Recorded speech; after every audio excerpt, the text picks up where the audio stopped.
ಮಂಡ್ಯದಲ್ಲಿ ಭ್ರೂಣ ಹತ್ಯೆ ನಡೀತಾ ಇದ್ದ ಮನೆಗೆ ಡಿಸಿಎಸ್ಪಿ ಭೇಟಿ ಕೊಟ್ಟಿದ್ದಾರೆ. ಮಂಡ್ಯದ ಪಾಂಡವಪುರದ ಸರ್ಕಾರಿ ಹೆಲ್ತ್ ಕ್ವಾರ್ಟರ್ಸ್ನಲ್ಲಿರುವ ಮನೆ ಇದು. ಈಗ ಡಿಸಿ ಅವರು ಭೇಟಿ ಕೊಟ್ಟಿದ್ದಾರೆ, ಹಾಗೆ ಎಸ್ಪಿ ಕೂಡ ಇದ್ದಾರೆ, ಪರಿಶೀಲನೆ ಮಾಡ್ತಾ ಇದ್ದಾರೆ. ಏನಾದರೂ ಸಿಗುತ್ತಾ ಅಲ್ಲಿ ಅಂತೇಳಿ, ಯಾವ ಥರದಿತ್ತು ಇವರು ಕರಾಳ ದಂಧೆ ಅಂತೇಳಿ. ಸರ್ಕಾರಿ ಕ್ವಾರ್ಟರ್ಸ್ನಲ್ಲೇ ಇವ್ರ ನಿವಾಸ ಇದೆ. DC doctor Kumar, SP Yatish ಅವರೀಗ ಸರ್ಚ್ ಮಾಡ್ತಾ ಇದ್ದಾರೆ.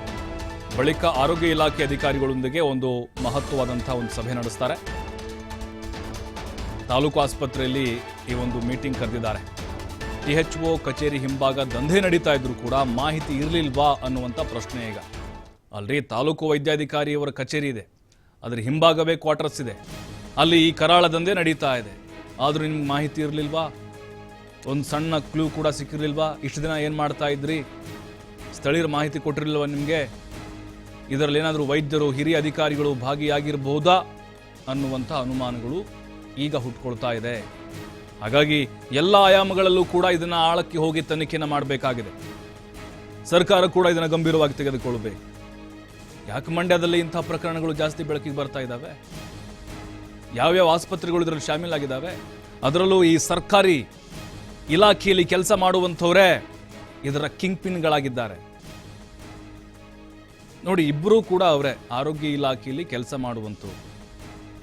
ಅಲ್ಲಿ ಬರುವಂತಹ ಪೇಷಂಟ್ಗಳನ್ನು ಈಗ ಸಹಜವಾಗಿ ಯಾರಾದರೂ ಒಂದು ಮಾಹಿತಿ ಬಂತು ಅಂತಂದರೆ ಅವರ ಮೂಲಕ ಬೇರೆ ಬೇರೆ ಅಂದರೆ ಅವ್ರನ್ನ ಕಾಂಟ್ಯಾಕ್ಟ್ ಮಾಡ್ತಾ ಇದ್ದಿದ್ದು ಯಾರು, ಅವ್ರನ್ನ ಹೇಗೆ ಪತ್ತೆ ಹಚ್ತಾ ಇದ್ರು, ಇದರಿಂದ ಯಾರಿದ್ದಾರೆ, ಎಲ್ಲವೂ ಕೂಡ ಈಗ ಬಯಲಿಗೆ ಬರಬೇಕಾಗಿದೆ. ಎಸ್ಪಿ ಹಾಗೆ ಡಿಸಿ ಈಗ ಆ ಕ್ವಾರ್ಟರ್ಸ್ಗೆ ಭೇಟಿ ಕೊಟ್ಟು ಸ್ಥಳೀಯವಾಗಿ ಮಾಹಿತಿಯನ್ನು ಕೂಡ ಪಡೆದುಕೊಂಡಿದ್ದಾರೆ ಮತ್ತು ತಾಲೂಕು ಆಸ್ಪತ್ರೆಯಲ್ಲಿ ಒಂದು ಸಭೆಯನ್ನು ಕೂಡ ಕರೆದಿದ್ದಾರೆ. ಓವರಾಲ್ ಇದರ ಒಂದು ಮಾಸ್ಟರ್ ಮೈಂಡ್ ಯಾರು ಇರಬಹುದು, ಯಾರು ನಡೆಸ್ತಾ ಇದ್ದಾರೆ ಇದನ್ನ, ಮತ್ತು ಯಾರಾದರೂ ಪ್ರಭಾವಿಗಳೇನಾದರೂ ಇರಬಹುದಾ, ಇವರ ದಂಧೆಗೆ ಕುಮ್ಮಕ್ಕು ಕೊಡ್ತಾ ಇರುವಂಥವ್ರು ಯಾರು, ಇದೆಲ್ಲವೂ ಕೂಡ ತನಿಖೆ ಆದಮೇಲೆ ಗೊತ್ತಾಗಲಿದೆ. ಎಲ್ಲೆಲ್ಲಿಂದ ಇವರು ಈ ಪೇಷಂಟ್ಗಳನ್ನ ಕರ್ಕೊಂಡ್ಬರ್ತಾ ಇದ್ರು, ಆ ಭ್ರೂಣ ಹತ್ಯೆಗೆ ಬಳಸಿದಂತಹ ಉಪಕರಣಗಳು ಯಾವುದಾಗಿತ್ತು, ಸ್ಕ್ಯಾನಿಂಗನ್ನು ಎಲ್ಲಿ ಮಾಡಿಸ್ತಾ ಇದ್ರು, ಎಲ್ಲ ಸತ್ಯವೂ ಕೂಡ ಹೊರಬರಬೇಕಾಗಿದೆ. ಯಾಕಂತ ಹೇಳಿದ್ರೆ ಇವ್ರನ್ನ ಹಾಗೆ ಸುಮ್ಮನೆ ಬಿಟ್ಟರೆ ಮುಂದಿನ ದಿನಗಳಲ್ಲಿ ಸಾವಿರಾರು ಸಂಖ್ಯೆಯಲ್ಲಿ ಮಾರಣ ಹೋಮ ಆಗುತ್ತೆ. ಖಂಡಿತ ಬಂದಿಲ್ಲ ಇಲ್ಲ, ಬಟ್ ನಾನು ಅಲ್ಲಿ ಪಾಂಡವಪುರ ಜನರಲ್ ಆಸ್ಪತ್ರೆಗೆ ಹೋದ್ಮೇಲೆ ನನಗೆ ಒಂದು ಮಾಹಿತಿ ಬಂತು. ಹಾಗಾಗಿ ಅವ್ರನ್ನ ನಾನು ಮತ್ತು DHO ಮತ್ತು family planning officer, nodal officer ಬಂದು ವಿಸಿಟ್ ಮಾಡಿದ್ವಿ. ಆ ಟೈಮಲ್ಲಿ ಸಿಕ್ಕಿಲ್ಲ. ಖಂಡಿತ ಮಾಹಿತಿ ಇದ್ದರೆ ಮಾತಾಡ್ತಾ ಇದ್ವಿ ಬಗ್ಗೆ. ಮಾಹಿತಿ ಅವ್ರಿಗೆ ಅಷ್ಟು ಭಾಳ ಸೀಕ್ರೆಟಾಗಿ ಮಾಡಿದ್ದಾರೆ. ಸೊ ನಮಗೊಂದು ಸ್ವಲ್ಪನೂ ಕೂಡ ಮಾಹಿತಿ ಕೊಟ್ಟಿಲ್ಲ ಅವರು. ಅವರೊಬ್ಬರೇ ಆ ಆಸ್ಪತ್ರೆಯಲ್ಲಿ ನಮಗೆ ಮಾಡಿದ್ದಾರೆ. ಹಾಗಾಗಿ ನಮಗೆ ಬೇಗ ನಮಗೆ ಮಾಹಿತಿ ತಲುಪಿಲ್ಲ. ಅವರು ಗ್ರೂಪ್ ಡಿ ಅವರು, ಅಶ್ವಿನಿ ಅಂತ ಗ್ರೂಪ್ ಡಿ ಅವರು. ಇಲ್ಲ, ನರ್ಸಿಂಗ್ ಅಲ್ಲ, ಬರೀ ಗ್ರೂಪ್ ಡಿ ಅಷ್ಟೇ ಸರ್. ಇರ್ಬೋದು ಸರ್, ಎನ್ಕ್ವೈರಿ ಆಗ್ಬೇಕಲ್ಲ ಸರ್, ಎನ್ಕ್ವೈರಿ ಆಗ್ಬೇಕದು. ನನಗಂತೂ ಮಾಹಿತಿ ಇಲ್ಲ. ಡಾಕ್ಟರ್ ಆಗಿ ಸರ್, ಬೇಸಿಕ್ ಡಿ ಗ್ರೂಪ್ ಆಗಲಿ ಒಬ್ಬ ಆಂಬುಲೆನ್ಸ್ ಚಾಲಕನಿಗೆ ಈ ರೀತಿ ಒಂದು ಇಂಜೆಕ್ಟ್ ಮಾಡೋದಕ್ಕಾಗ್ಲಿ, ಟ್ಯಾಬ್ಲೆಟ್ಸ್ ಕೊಡೋದಕ್ಕಾಗ್ಲಿ ಬೇಸಿಕ್ ನಾಲೆಡ್ಜ್ ಇರುತ್ತೆ. ಹೌದು, ಖಂಡಿತ ಇರಲ್ಲ, ಯಾವುದೇ ಕಾರಣ ಖಂಡಿತ ಇರಲ್ಲ. ಯಾರ್ದೋ ಟ್ರೈನಿಂಗ್ ಇರಬೇಕು. ಬಟ್ ನಮಗೆ ಅವ್ರ ಬಗ್ಗೆ ಒಂದು ಸ್ವಲ್ಪನೂ ಮಾಹಿತಿ ಇಲ್ಲದೇ ಅವ್ರು ಆ ನಡ್ಕೊಂಡ್ರು ಆದೈತೆ ಅವರು. ಅಲ್ಲ, ಇಲ್ಲ, ಖಂಡಿತ ಗೊತ್ತಿದ್ರೆ ಅಲ್ಲಲ್ಲ, ಖಂಡಿತ ಗೊತ್ತಿದ್ರೆ ಅಲ್ಲ, ನಮ್ಗೆ ಮಾಹಿತಿ ಬಂದಿದ್ರೆ ಖಂಡಿತ ನಾವು ಅವ್ರ ಬಗ್ಗೆ ಮಾಹಿತಿ ಮಾತಾಡ್ತಾ ಇದೀವಿ.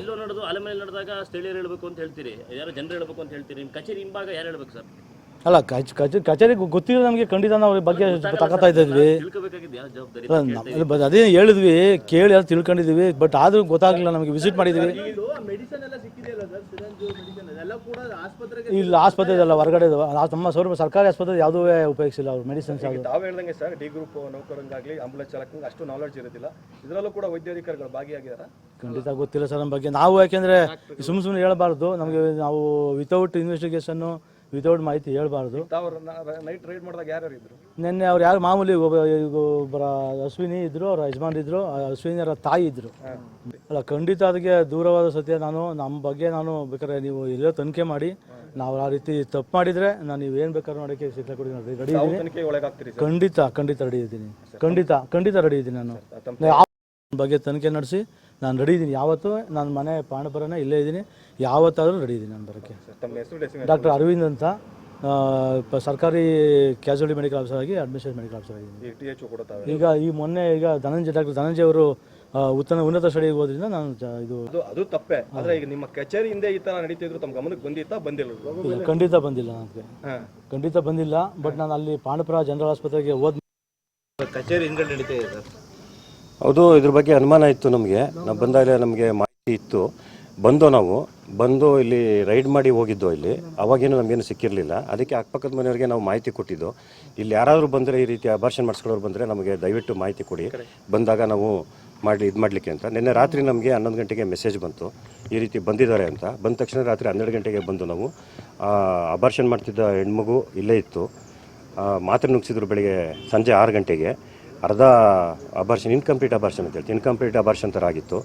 ಹೆಣ್ಮಗುನ ಹಾಸ್ಪಿಟ್ಲಿಗೆ ಶಿಫ್ಟ್ ಮಾಡೋದು. ಜೊತೆಗೆ ಇಲ್ಲಿ ಆ ಪರಿಕರಗಳು ಏನೇನು ಉಪಯೋಗಿಸ್ತಾ ಇದ್ರು ಅವೆಲ್ಲವನ್ನು ಸೀಸ್ ಮಾಡಿದ್ದೀವಿ. ಸೀಸ್ ಮಾಡಿ ಇವ್ರನ್ನ, ಈ ಮನೇಲಿದ್ದವ್ರು ಯಾರ್ಯಾರಿದ್ರು ಎಲ್ಲರನ್ನೂ ಕೂಡ ಕಸ್ಟಡಿಗೆ ಪೊಲೀಸ್ನವ್ರು ತಗೊಂಡಿದ್ದಾರೆ. ಈಗ ಇನ್ವೆಸ್ಟಿಗೇಷನ್ ಮಾಡ್ತಾಯಿದ್ದೀವಿ.